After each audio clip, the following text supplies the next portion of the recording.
سنای ایالات متحده گردهمایی در آستانه نوروز 1395 با حضور برجسته ترین سناتورهای آمریکا. محکومیت اعدام‌های فزاینده دیکتاتوری آخوندی، حمایت از مقاومت مردم ایران برای آزادی. پیام رئیس جمهور برگزیده مقاومت به گردهمایی در سنای آمریکا.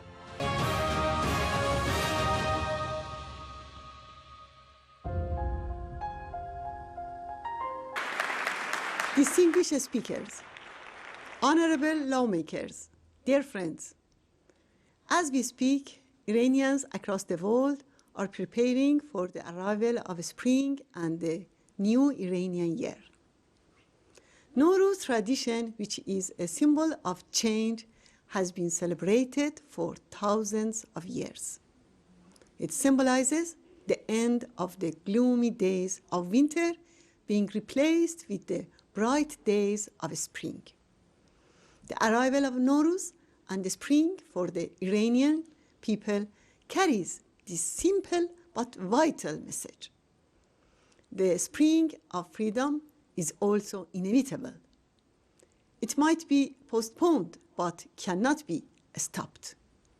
Nowroz for the Iranian people is a symbol of hope, and far more, it heralds the end of theocratic regime and establishment of freedom and democracy. Our oppressed people truly deserve a new life and a society based on democracy and human rights. The mullahs held a so-called election, but that was a sham, where all candidates had to prove their loyalty to the ruling theocracy. The election sham was nothing more than a competition between two groups of regime officials in charge of torture, execution, and export of terrorism. A number of Khamenei's representatives, the current minister of intelligence and three former intelligence ministers, all of whom have been responsible for mass murder and assassinations outside Iran, were among the candidates endorsed by the so-called moderate faction. This is what moderate mullahs are all about.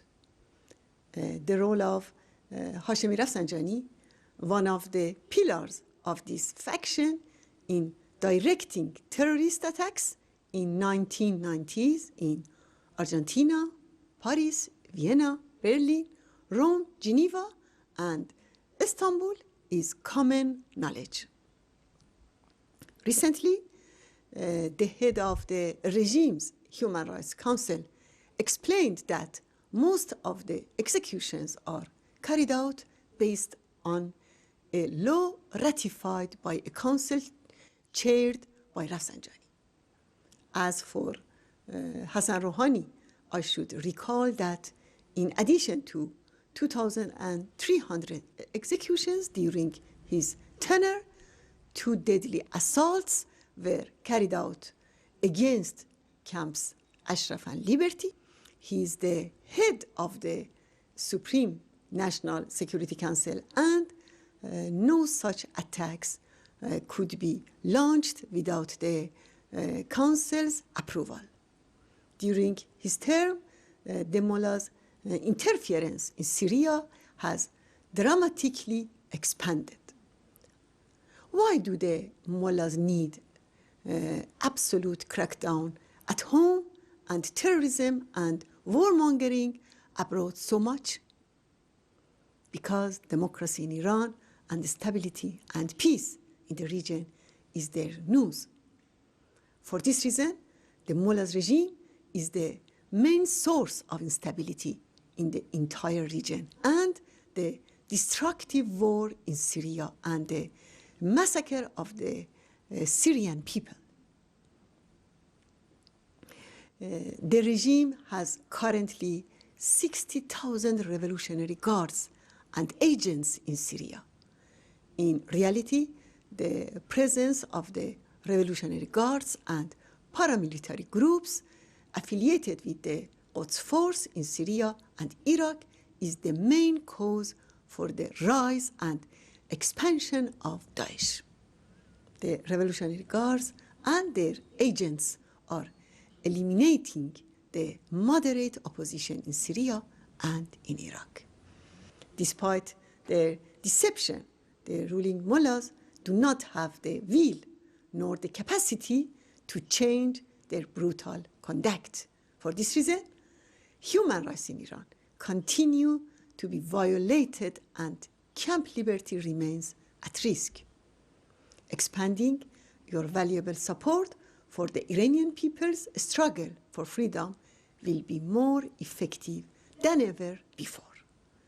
As we celebrate Nowruz, I wish all of you and the great nation of America every success. Thank you very much.